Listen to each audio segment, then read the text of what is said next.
Allô? Allô? Bonjour.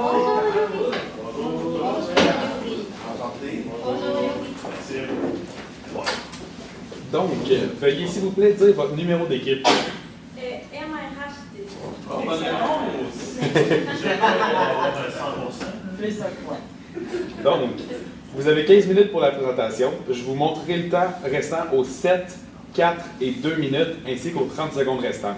Je ferai le décompte des 10 dernières secondes avec mes doigts et j'afficherai un carton indiquant la fin de la présentation. Une période de questions d'une durée de 5 minutes chronométrée suivra. Après les 5 minutes, j'annoncerai la fin de celle-ci. Si vous êtes en train de répondre à une question, veuillez brièvement conclure.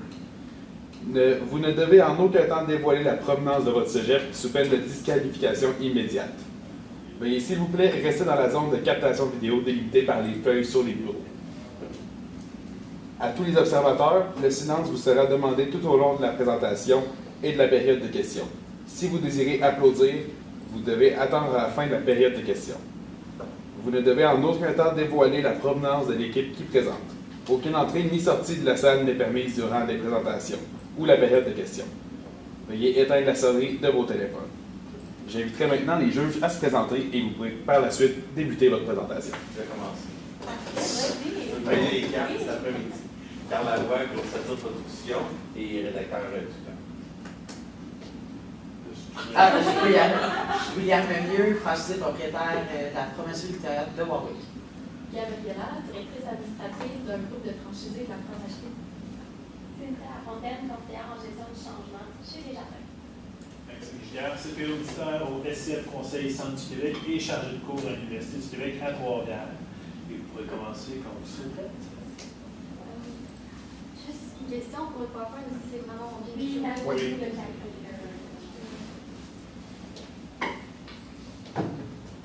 Qu'est-ce qui fait de votre poutine la meilleure poutine du Québec?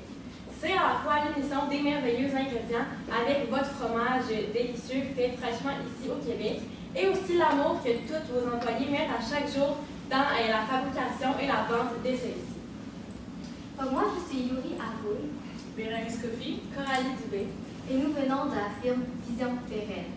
Vous nous avez mandaté de trouver une façon de retenir vos employés et aussi de les attirer dans votre entreprise. Donc, comment est-ce qu'on fait cela? Comment on attire et comment on retient nos travailleurs, nos employés? Afin de faire cela, nous allons vous montrer notre stratégie. Mais premièrement, nous allons commencer par le FFOM. Nous avons vu que vos forces vous avez une bonne notoriété, vous avez un bon savoir-faire qui est vraiment bien implanté puisque votre entreprise a été là depuis longtemps, c'est-à-dire depuis 1946. Donc vous avez vraiment beaucoup d'expérience là-dessus. Vous avez aussi plusieurs mesures d'attraction et de rétention, bien sûr, dépendant de chaque franchise. Et vous avez vraiment une bonne qualité de franchiseur. Vous avez gagné un prix en 2020. Mais nous avons trouvé qu'il y avait quelques défis avec la standardisation des mesures et ça appliquées dans toutes les franchises. Et nous avons trouvé qu'il n'y avait pas vraiment beaucoup de support dans le domaine des ressources humaines.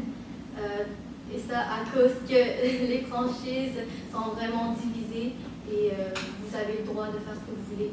Voilà. Nous avons aussi trouvé que vous avez beaucoup d'opportunités en ce qui amène avec les réseaux sociaux. Et que vous pouvez aussi vraiment aller chercher plus d'employés avec les étudiants, c'est-à-dire les étudiants universitaires au CGPN. Et nous avons trouvé que les menaces sont la pénurie de main-d'œuvre qui se passe en ce moment, depuis quand même quelques années à cause de la COVID. Et nous avons trouvé que vous avez beaucoup de concurrents puisque vous êtes un restaurant. Donc, beaucoup de concurrents externes, mais aussi des concurrents en ce qui a trait avec les poutines, c'est-à-dire McDo, Ashton, Normandin, etc. En ce qui concerne vos valeurs, bien sûr, vous avez la famille au cœur de vos agissements à chaque jour. Il y a également le travail d'équipe, l'engagement aussi de tout le monde pour croître ensemble, et aussi la croissance, comme je viens de le dire, la croissance de l'entreprise. Et nous, ce qu'on aimerait changer avec notre stratégie, c'est amener cette croissance-là de l'entreprise également avec la croissance personnelle des employés de l'entreprise. Donc, ce qu'on peut constater, constaté, c'est que vous avez un gros désir de croissance, un plan de 20 succursales dans les 5 prochaines années. Et également, mais à cause de la pénurie de main-d'œuvre, ça va peut-être être compliqué d'aller chercher la main-d'œuvre nécessaire pour travailler dans toutes ces succursales-là. Et ce qu'on a compris un peu du cas qu'on a vu, c'est que vous aviez beaucoup des objectifs fixés sur l'entreprise, mais moins d'objectifs fixés sur l'employé. Et on sait que les employés, c'est vraiment le cœur de l'entreprise. C'est eux qui chaque jour se lèvent le matin pour aller travailler. Donc vraiment, notre stratégie vise à faire en sorte que les employés réalisent leur objectif personnel en s'épanouissant dans votre entreprise. Donc, toujours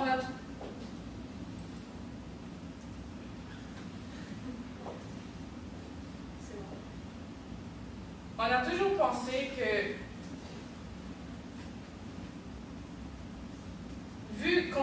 avec tous ces défis et tous ces problèmes, nous avons pensé qu'il vous fallait une stratégie qui est gagnante, comme votre poutine, qui a conquis vraiment les Québécois. On en parle, vous avez été nommés comme l'entreprise qui a créé une bonne poutine.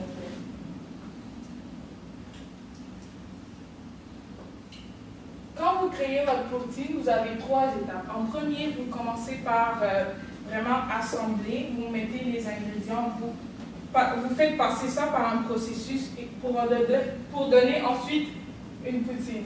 Donc nous, notre stratégie se divise en plusieurs étapes. La première étape, c'est rassembler les ingrédients. Deuxième étape, mélanger. Et troisième étape, savourer, déguster, savoir si cela marche ou pas. Au niveau de rassembler les ingrédients, nous avons constaté qu'il y avait vraiment des ingrédients qui sont importants. Parce que votre poutine, si elle est bonne, c'est à cause des ingrédients.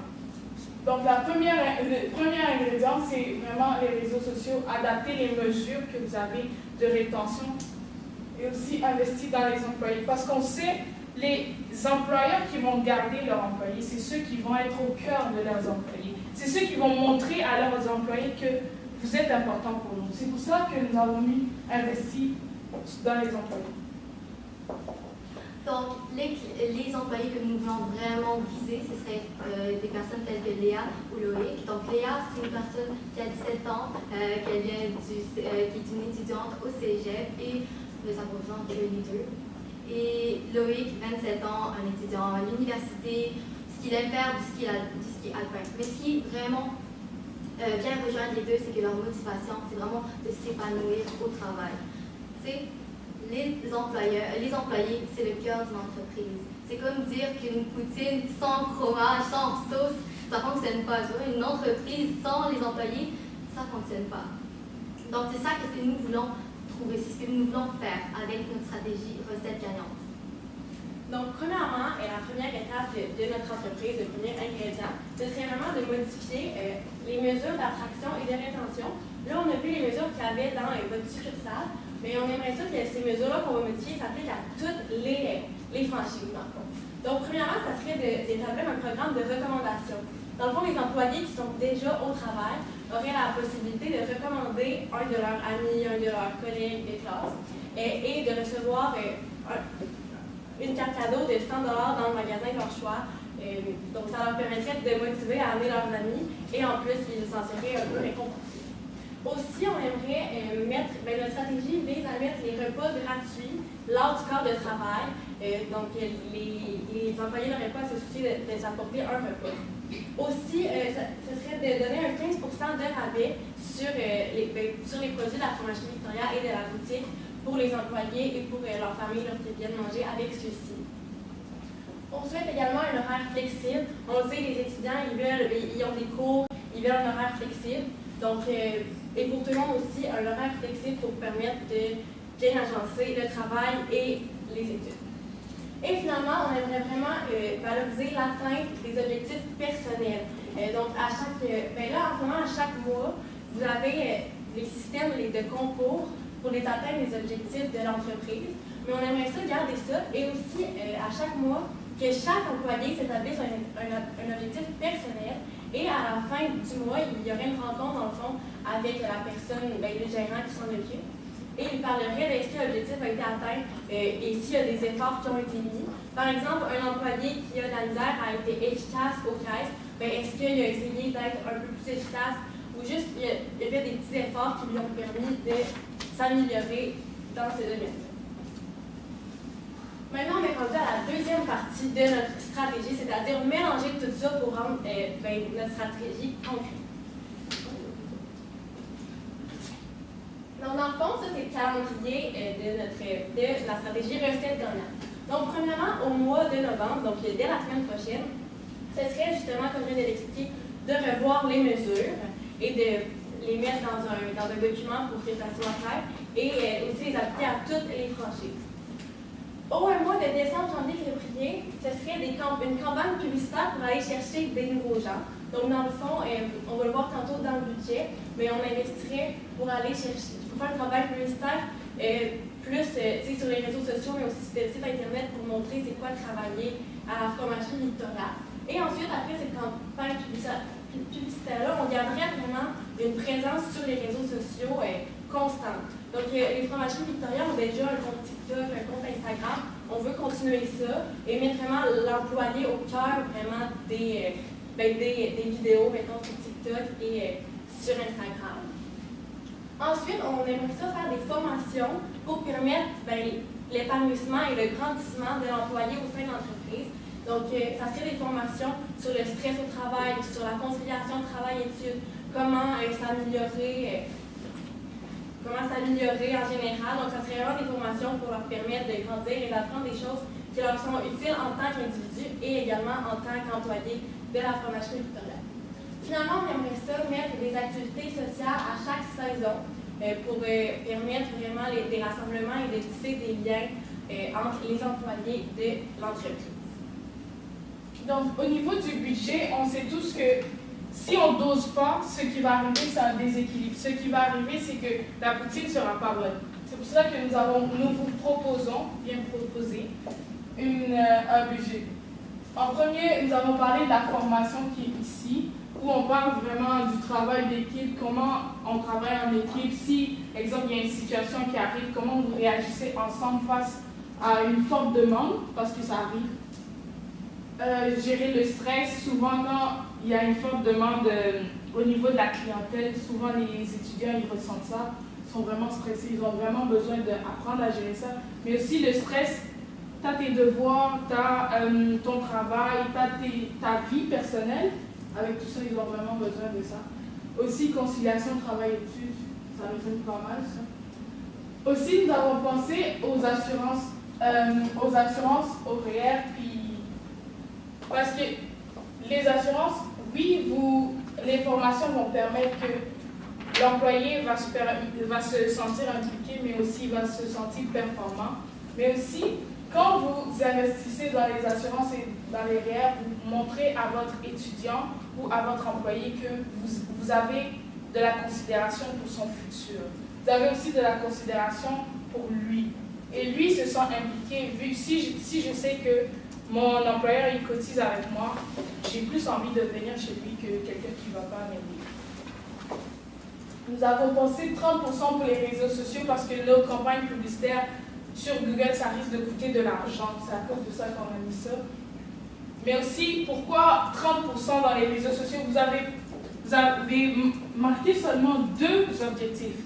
Donc, ce qui démontre que chaque objectif était important pour vous. Vous avez mis attirer. Dans tout, si on veut prendre la part de ça, il y a vraiment assurance qui retient, activité qui permet de garder, d'attirer aussi. Il y a aussi formation qui retient. Mais le 30% de réseaux sociaux va permettre d'attirer. C'est pour cela que nous l'avons mis. Les activités, oui, parce que votre étudiant aura besoin de se sentir, de vraiment aimer le milieu qu'il vit. Donc des activités comme la randonnée, Oui, la randonnée, des parties de Noël, des fêtes d'été, des repas d'équipe, toutes ces affaires-là pour permettre vraiment de tisser des liens dans l'équipe.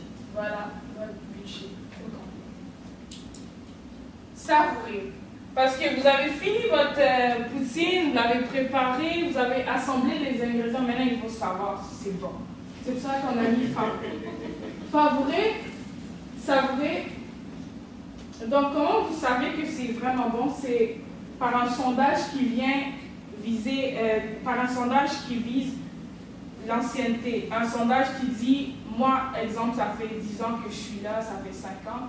Pourquoi ça fait ce nombre d'années que je suis là? Puis en moyenne, on pourrait vérifier les statistiques, chaque employé, ça fait combien d'années, puis la moyenne. On pourrait savoir si la recette gagnante a fonctionné, ils ont augmenté de 15%.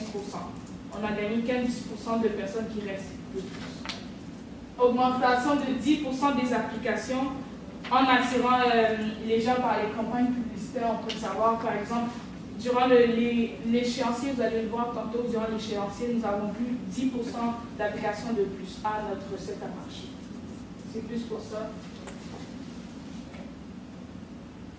Donc finalement, comment attirer et retenir des travailleurs? Nous revenons à la question du départ et au mental. Nous avons créé des recettes gagnantes. Donc on a parlé des poutines, on a parlé des employés, tout ça. Puis vraiment, notre conseil, nous, ce qu'on pense en tant qu'étudiants, mais aussi en tant qu'employés, les employés, c'est très important. C'est ça qui nous fait, c'est ça qui fait d'une entreprise une entreprise. Et si on s'occupe vraiment bien de eux, si on les aide à vraiment s'épanouir dans l'entreprise, vous allez garder ces gens. Et nous avons aussi parlé, nous avons vraiment parlé de durabilité, mais maintenant, nous sommes ici. Notre stratégie, on veut que ça soit durable. C'est pour ça que notre nom s'appelle Vision pérenne. Vision parce qu'on voit loin, mais aussi pérenne parce qu'on veut que ça soit durable. Notre stratégie va durer pour moi au moins 5 ans et plus. Et votre objectif, en plus, c'était avoir au moins 20 franchises et pour 5 ans. Merci beaucoup. Donc, on va passer à la période de questions. Merci. Est-ce que je parle Ah oui, Ouais, vas-y. Je travaille principalement avec le franchiseur de la fromagerie Victoria. Je constate que votre recommandation principale en attraction et rétention, c'est de dire aux franchiseurs de prendre action puis d'implanter ces solutions-là sur toutes les franchises. Comment on gère la potentielle levée de bouclier parce qu'on va imposer des nouvelles assurances, des réels collectifs à nos franchisés qui n'ont peut-être pas les ressources financières ces temps-ci avec la pénurie et tout ça? Comment on fait l'implantation, la gestion de la communication avec les franchisés? Dans le fond, dans notre budget, on avait mis ça en pourcentage parce qu'on avait pris conscience que chaque succursale a un budget. C'est pour ça qu'on avait mis en pourcentage, il y avait 35% qui étaient dus pour les formations selon son budget à la succursale. Nous avons aussi pensé que vraiment, si le franchiseur commence à faire ces démarches, les franchises vont voir à quel point est-ce que ça a fonctionné. Est-ce que la recette gagnante fonctionne potentiellement? Et puisque le franchiseur a beaucoup plus de budget, je crois même que c'est vraiment une bonne idée au moins d'essayer. Et les franchiseurs, quand ils vont voir le potentiel, quand ils vont pouvoir savourer, quand ils vont voir désolée. Le résultat, eh bien, ils vont sûrement être influencés puis ils vont commencer à le faire aussi. Donc, c'est vraiment le franchiseur qui doit prendre le premier pas pour que les autres puissent aussi prendre ces pas. Ouais, pas de problème. J'aimais bien l'idée des objectifs personnels. Je l'ai vécu dans un autre emploi à la vente, un petit peu plus là-dessus. Par contre, comment vous gérez le temps que ça prend? Parce que c'est quand même un objectif personnel à chaque employé. Il y a des franchises qui ont beaucoup d'employés. Comment on gère ça? Oui, bien, dans le fond, on pourrait demander à chaque employé de réfléchir un peu à c'est quoi, lui, qu'il aimerait s'améliorer. Faire juste une petite rencontre, ça peut être 5-10 minutes avec le gérant pour en parler, pour voir si ça a marché. Puis au final, le petit 5-10 minutes avec le gérant, pour une succursale, ça se fait quand même bien dans les heures de travail et ça permettrait d'améliorer au final la productivité de l'entreprise, puisque si les employés s'épanouissent, réalisent leurs objectifs, ben, ça va rouler plus rapidement et ça va permettre d'aller plus vite sans trop prendre de temps pour en parler. Vous avez parlé tantôt pour aller attirer, en fait, aller chercher des nouveaux, je t'ai pas dit clients potentiels, des nouveaux employés potentiels, que votre stratégie était visée sur les médias sociaux. On est déjà, vous l'avez mentionné aussi, sur les médias sociaux. Est-ce que vous avez d'autres idées pour nous pour qu'on puisse peut-être être encore plus visible à ce niveau-là ou d'autres originales peut-être d'être comme ça? Honnêtement, je ne suis pas encore allée voir sur TikTok pour voir vos vidéos et tout ça, mais je pense vraiment que si on met de la valeur, plutôt comme des vidéos telles qu'une journée dans la vie d'un employé chez votre compagnie, ça va être comment? Les gens vont voir ça quoi les tâches qui sont à faire, et en même temps aussi juste montrer vos valeurs. Ça va vraiment les aider telles que la famille, l'amitié, vraiment si on les montre que c'est ça que vous attendez d'eux, ils vont vouloir y aller. Et en plus, les vidéos TikTok, c'est vraiment petit et c'est vraiment facile aussi à apprendre, juste à apprendre les nouvelles les informations, puis juste à attirer rapidement. Tu sais, notre génération en ce moment, quelques secondes de vidéo, ça peut aussi, c'est beaucoup de choses à dire. Donc, pour moi, c'est beaucoup d'informations. Parfait. Et aussi, Ouais. je peux rajouter, on va parler dans les chantiers, dans la campagne publicitaire. Ça serait aussi pour montrer, par exemple, dans des panneaux publicitaires, mettre des annonces sur Google, sur Facebook, sur les réseaux sociaux. C'est ça, dans le fond, qu'on avait aussi dans le budget pour permettre d'avoir accès à cette visibilité-là. Non, pas seulement sur TikTok, mais aussi sur ces autres plateformes. Parfait, c'est bon, super, merci. Donc, ça va conclure la période de questions. Merci. Merci beaucoup.